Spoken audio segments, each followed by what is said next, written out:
मैं आपका लीगल इंसान आपके लिए लेके आया हूँ एविडेंस एक्ट 2023 का सेक्शन 67, जो कि हमारा ऐसे दस्तावेज के निष्पक्षदान का साबित किया जाना जिसका अनुप्रामाणित होना विधि द्वारा अपेक्षित है।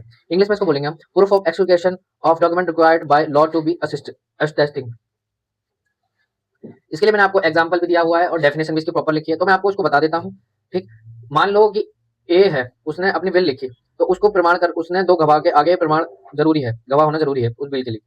तो ए की डेथ के बाद अदालत उनमें से किसी एक प्रमाणित गवाह को अदालत में बुलाएगी और उससे पूछेगी आपके सामने साइन किए थे बिल पर। ठीक, ये पूरी प्रक्रिया आपके सामने हुई थी। तब अगर वो गवाह वो ये कह देता है कि हाँ मेरे सामने हुआ था, तो ये बिल प्रूफ मतलब प्रूफ मानी जाएगी। अब हम पढ़ेंगे सेक्शन 68, जो है हमारा जब किसी भी अनुप्रामाण साक्षी का पता ना चले तब सबूत, proof where not attesting witness found. ये आपके लिए मैंने एक डेफिनेशन और एग्जांपल दोनों लिखे हैं। मैं आपको बता देता हूँ, जब किसी ऐसे दस्तावेज का साबित करना हो जिसे कानून के अनुसार प्रमाण आवश्यक है और कोई भी प्रमाणित गवाह ना मिले या उपलब्ध ना हो, तो उसे दस्तावेज के अमल इस प्रकार साबित की जाएगी कि दस्तावेज का निर्वहन के हस्ताक्षर को साबित किया जाए, कम से कम एक प्रमाणित गवाह के हस्ताक्षर को भी अन्य द्वारा प्रमाणित किया जाए। ठीक, अब मैं आपको बताऊंगा सेक्शन 6, जो है हमारा अनुप्रामाणित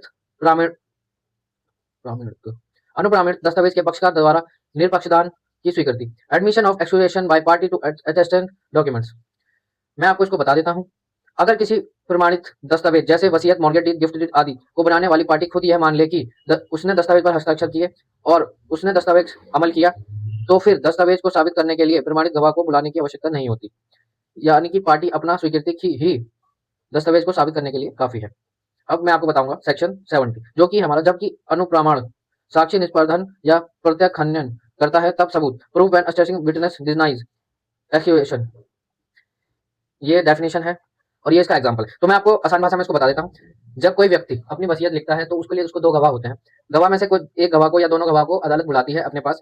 तो अदालत में अगर वो दोनों मना कर देते हैं तो उस वसीयत को साबित करने के लिए हैंड राइटिंग एक्सपर्ट को बुला, जो आपका दोस्त हो सकता है, कुछ भी हो, जिसके सामने आपने कोई दस्तावेज साइन किया हो या राइटिंग हो या आपके लिए, तो उनसे आपकी इस साइन को वेरीफाई करवा के ये अदालत तो इसको साबित किया जा सकता है, इसको अमल में लाया जा सकता है आपके बिल को। अब हम पढ़ेंगे सेक्शन 71, जो है हमारा उस दस्तावेज का साबित किया जाना जिसका अनुप्रामाणित होना विधि द्वारा अपेक्षित नहीं है, proof of document not required by law to be assisted.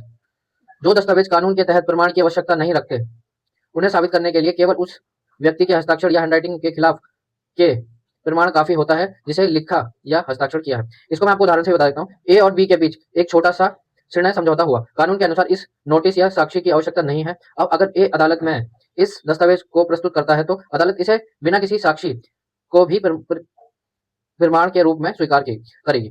अब मैं आपको बताऊंगा सेक्शन 72, जो कि हमारा हस्ताक्षर, लेखक या मुद्रा की तुलना अन्यों से जो स्वीकृति या साबित है, कंपेरिजन ऑफ सिग्नेचर, राइटिंग और seal with other admission of proof. इसको मैं आसान भाषा में आपको बता देता हूँ। जब आपने कोई नया दस्तावेज प्रूफ करा है अदालत में, तो अदालत आपके पुराने दस्तावेज को देखते हुए उसको मिलाकर सत्यता को देख सकती है। ठीक, इस धारा में यही था। अब मैं आपको बताऊंगा सेक्शन 73, जो है हमारा इलेक्ट्रॉनिक चिन्हानक के सत्यापन के बारे में सबूत, proof as to verification of digital signature. ठीक, अब मैं आपको इसके मैंने आपके लिए सबके लिए डेफिनेशन और उदाहरण लिखे हुए हैं कि, और मैं आपको आसान भाषा में बता देता हूँ। अजय ने एक डिजिटल दस्तावेज पर अपने डिजिटल हस्ताक्षर किए। अजय विजय अदालत में अगर विजय अदालत में इस दस्तावेज को चुनौती देता है, तो अजय यह सत्यापन प्रमाण पेश करेगा कि यह डिजिटल हस्ताक्षर सर्टिफिकेट अथॉरिटी द्वारा वैध और मान्यता प्राप्त है और अदालत इसे प्रमाण के रूप में स्वीकार लेगी। अब हम पढ़ेंगे सेक्शन 74, जो कि हमारा लोक दस्तावेज, पब्लिक एंड प्राइवेट डॉक्यूमेंट्स। ये मैंने आपके लिए डेफिनेशन और एग्जाम्पल दिए हुए हैं, जो कि मैं आपको आसान भाषा में बता देता हूँ। पब्लिक डॉक्यूमेंट्स वे डॉक्यूमेंट्स होते हैं जो कानून को किसी भी मतलब उनके अधिकारी द्वारा पास किए जाते हैं, तो वो सीधे स्वीकार कर लिए जाते हैं। प्राइवेट डॉक्यूमेंट्स के लिए आपको गवाह देने होते हैं, जैसे निजी वसीयत, दोस्त या परिवार के बीच लिखा गया कोई नोट या पत्र, दो व्यक्ति के बीच ऋण समझौता। और पब्लिक डॉक्यूमेंट्स में आते हैं जैसे जन्म प्रमाण पत्र, पंजीकृत संपत्ति का दस्तावेज, सरकारी रिकॉर्ड जैसे पासपोर्ट, राशन कार्ड, जैसे कि आपको इन एग्जाम्पल से समझ में आया होगा। ठीक, अब मैं आपको बताऊंगा 75 धारा, जो है हमारा लोक दस्तावेज की प्रमाणित प्रक्रिया, certificate copy of public documents. जैसे कि मैं आपको बताता हूँ कि अगर आपका ओरिजिनल सर्टिफिकेट खो जाता है, जैसे आपका बर्थ सर्टिफिकेट हो गया, तो नगर निगम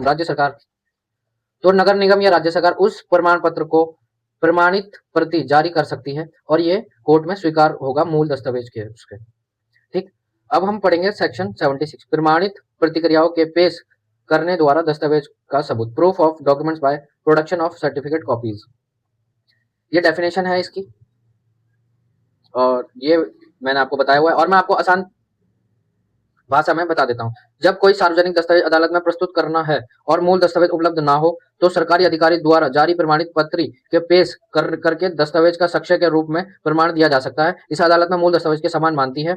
केवल सार्वजनिक दस्तावेज की प्रमाणित प्रति ही स्वीकार होती है। प्रमाणित प्रति पर अधिकारी का हस्ताक्षर और मुहर होना और अनिवार्य है। अदालत में इसका उपयोग साक्ष्य के रूप में किया जा सकता है। आशा करता हूँ जो मैंने आपको बताया होगा आपको समझ आया होगा। आप मेरे चैनल को सब्सक्राइब करें, कमेंट करें, लाइक करें और शेयर करें, और भी लोगों तक ये वीडियो पहुंचे। और अगर आपको कुछ भी इसमें समझ आता है तो आप मेरे चैनल को सब्सक्राइब करें, जो मैं आपके लिए रोज ऐसे ही वीडियो डालता हूँ जो आप तक पहुंच पाए।